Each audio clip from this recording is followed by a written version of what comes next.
Episode 8, Ask EJ. Got 3 questions. Let's do it, man. All right. Jackson from Siloam Springs, Arkansas asks... Siloam? Excuse me. Spell it. S-I-L-O-A-M. S-I-L-O-M? O-A-M. Siloam. Siloam Springs, Arkansas. Siloam. You might be right. I don't know. Okay. It'd be the first time. I know it would be, right?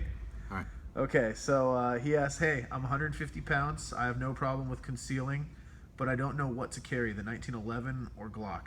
What are your thoughts on both? All right, so what's the first name again? Jackson. Jackson, when you say I don't have a problem carrying concealed, as in I don't have a problem concealing, like I don't, my body type is such that I won't print, or like, you know, speaking from the philosophical side, I don't have a problem with carrying around a concealed gun. I'm going to assume that it's the latter, that your body type is such that you can conceal the gun. So you don't know what to get. All right, well, first of all, let's get a gun. Second of all, let's train on that gun. You know, you can go and finger a gun in the gun store and admire its sights, but that doesn't do you any good. And that's really what happens in most gun stores. Go in there and, oh, I like this. I like the sights. Feels good in my hand. I'll buy it. I would say go find a buddy who's got some guns and shoot some of theirs. You know, it'd be nice if you bring some ammo and you know, shoot their guns and then make your decision from there. There's not a one fix, you know. I could say this gun, but what does that really mean? You know, that would be my opinion based on my experience and my body type and my daily interactions and daily experience carrying.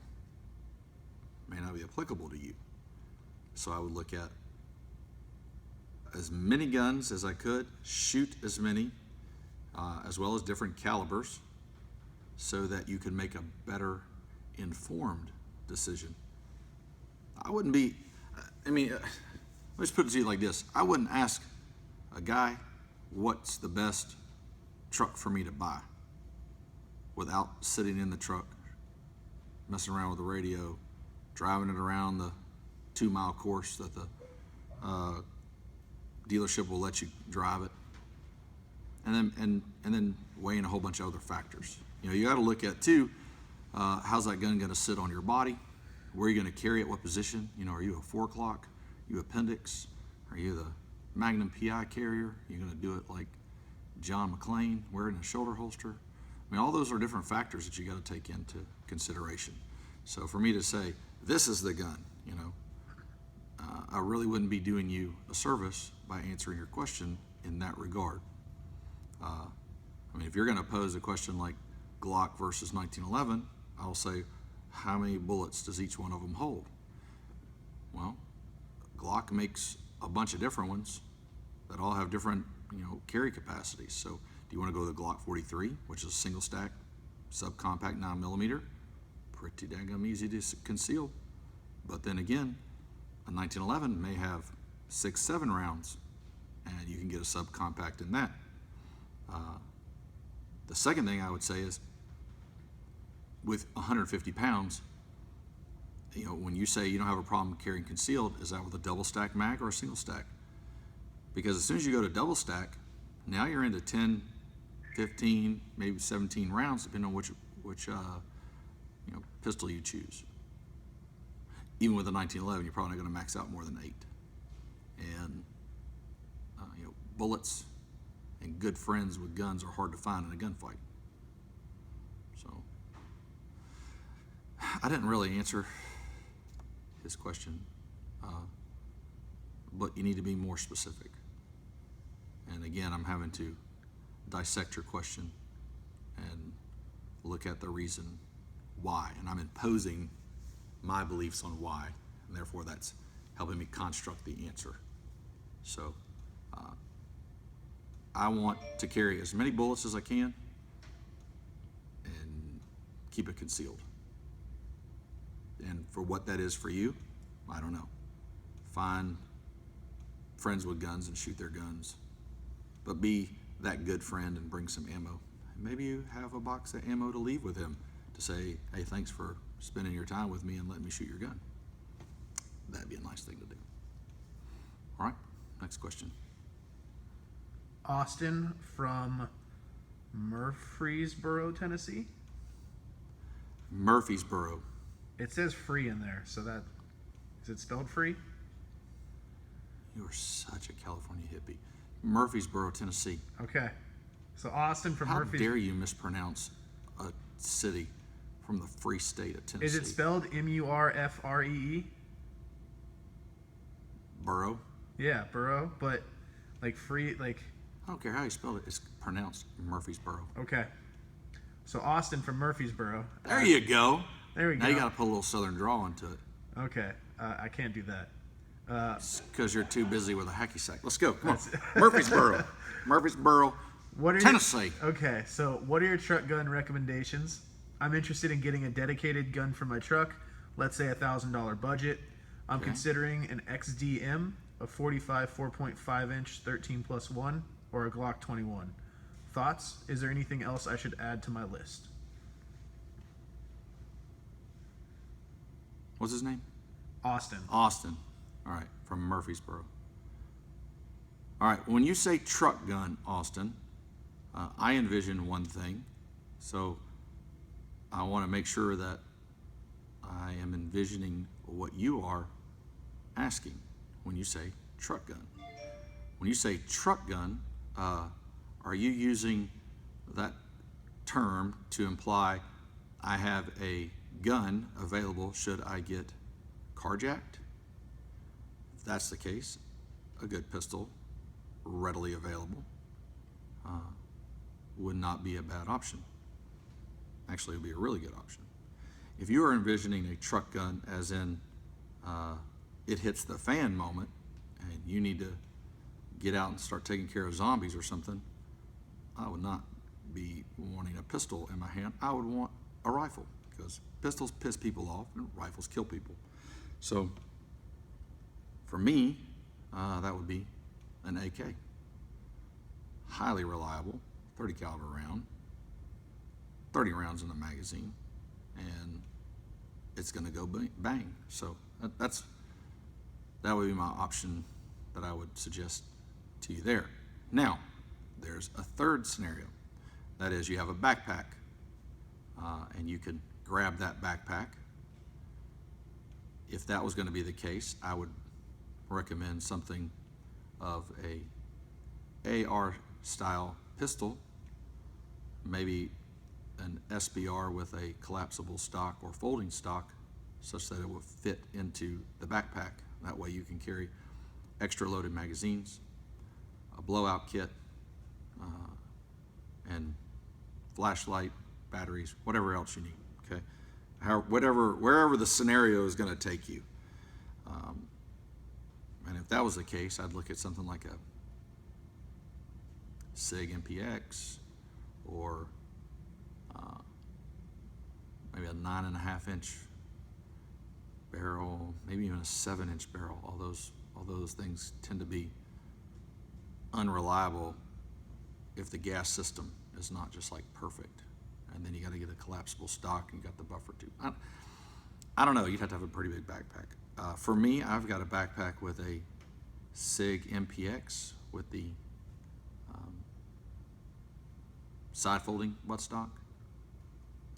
I think I've got 5 or 6 mags in there, a nice blowout kit, a couple extra tourniquets on the outside, some chem lights, a big flashlight inside. And I say big, it's like a 1,000 lumen Surefire, some extra Surefire batteries, bottle of water on the outside, so if I did carry it around, it doesn't look like it's a gun bag. Doesn't have a bunch of Molly stuff. It looks just like a regular backpack. You could go as far as to sew a Greenpeace patch. Your eyebrows raised. A Greenpeace patch or a PETA patch or something on the outside. I don't know. And Just something that doesn't look like a tactical backpack. And that way you've got it if you had to go somewhere. You've got it if you had to bail out, but then you didn't need a rifle. You know, it's kind of covered up. So again, I look at what's the application for a truck gun. And if it's a gun, I don't mean to say just, if it's a gun you're going to use openly in the truck, a pistol will be good at that point in time. A 9 and a 45 will go through the glass. You're going to have deflection with all 3 rounds. At least on the first one, the deflection will be a lot more on the front windshield than it will on the side windshield. You want a 45, great. If I'm having to shoot that gun, I'm going to wish I had a whole bunch more bullets.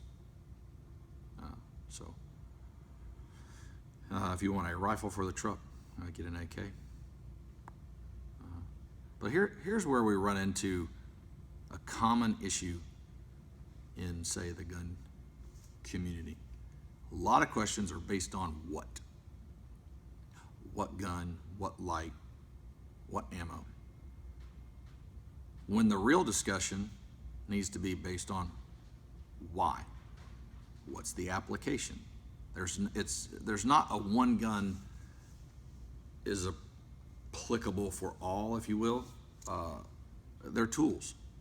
So sometimes you need a little hammer. Sometimes you need a really big hammer.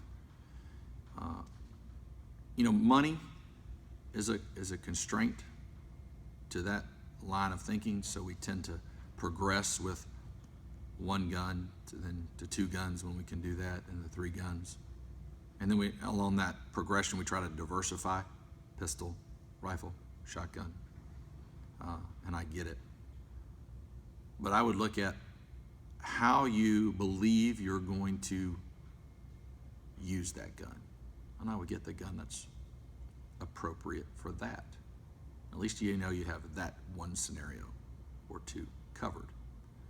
But to arbitrarily purchase said firearm and say, yeah, I'll worry about it later, and that firearm is purchased for a defensive capability, you do yourself a disservice by not knowing the why, or at least considering the why, and not in a general context. It needs to be more specific. So, truck gun for carjacking, probably a pistol. Truck gun for bailout and start taking care of zombies, AK. Truck gun for oh my gosh, I don't know what's going on, but my kids are in there and I heard some shots go off, backpack. So the questions need to be more specific regarding the why, not so much the what. I hope that makes sense. Where you see the most vile discussions in forums and internet posts, Facebook and so on, comment sections of YouTube, is said gun is said, and then everybody on the other side of the fence ridicules you, hates you, wishes you were tarred and feathered. It's no different than, what football team do you like? Well, I like this team. I hate you, I'm always going to be this type of fan versus this type of fan, and we can't be friends now because you like those colors of that football team. And it shouldn't be like that. Look at the contextual application and the practicality of the question of said firearm in that scenario, and then we can have a reasonable discussion on applicability. But the generalized questions of what is, we're kind of past that in our community. We really are. So maybe I'm not making sense. I look at why. I don't really see those discussions going on. I see what, and then I hate you. I hate you too. I hate you more. Well, I hate you more. Look at my posts. See how much more I hate you? I got a thesaurus. I'm using a whole bunch of synonyms and metaphors. Yeah, I really got you now. So look at why. Why are you asking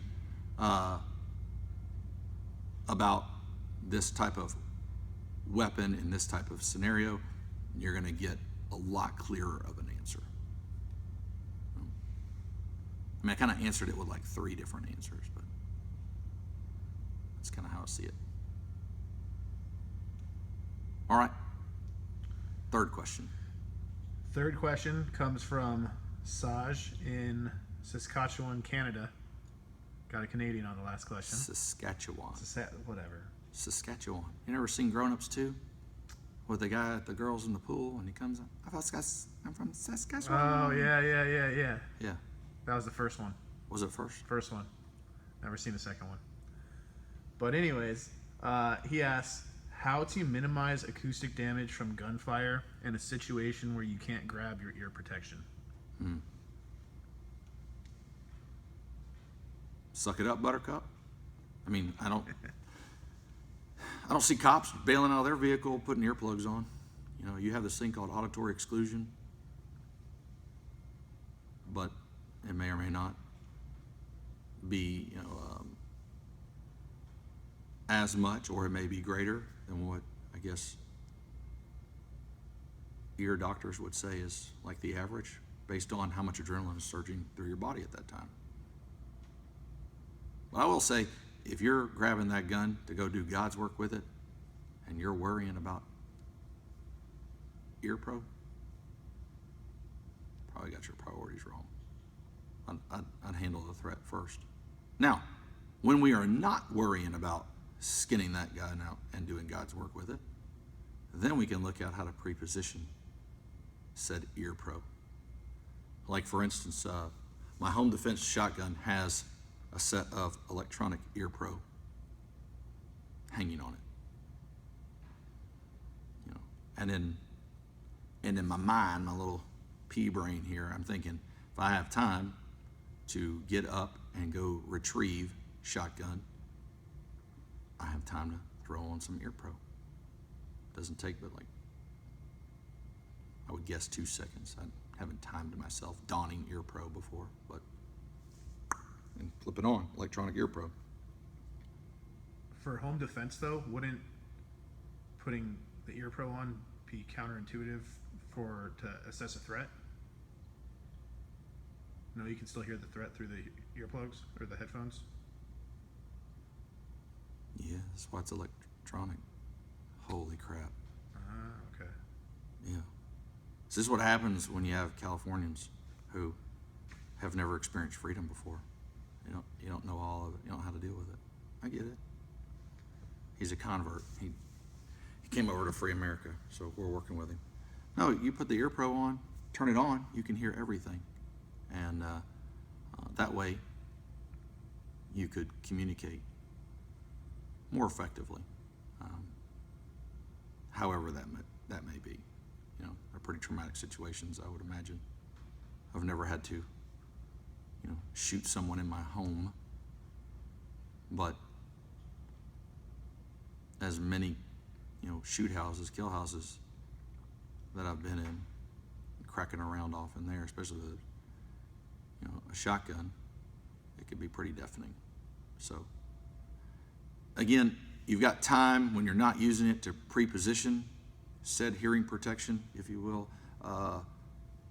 and you run through that plausible scenario maybe. But I mean, if you have to skin it out in the Walmart parking lot, screw it. We'll worry about temporary hearing loss later. It's a good problem to have. You're alive to have it. Again, cops don't really, at least the shows that I've seen, they're not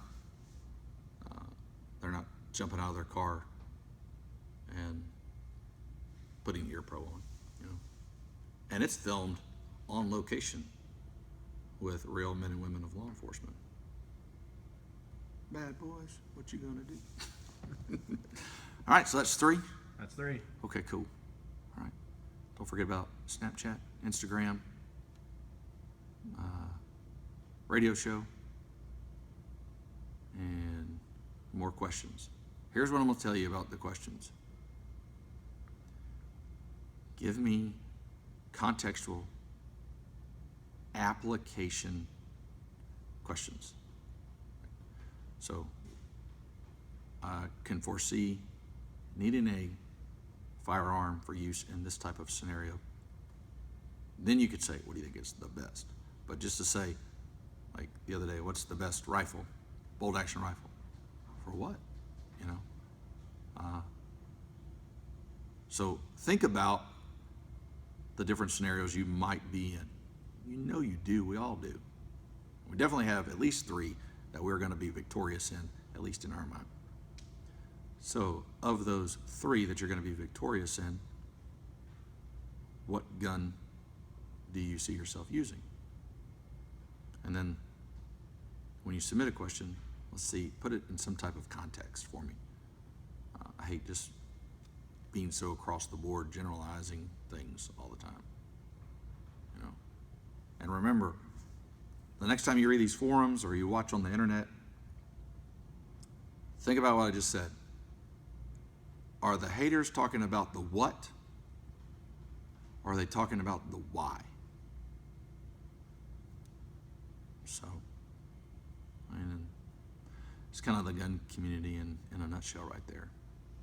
You know, it's no different than, you know, football fans, NFL fans. Well, I'm a Redskins fan. Well, I'm a Cowboys fan. Cowboys suck. Redskins are horrible, or whatever. You know, the Dolphins, laces out. You know, that's kind of what I will parallel it with. So, all right, well, good. Not too bad. Not too bad. So get you some more questions in here. We'll get some more answer tomorrow. All right. All right. As always, stay alert. Practice often.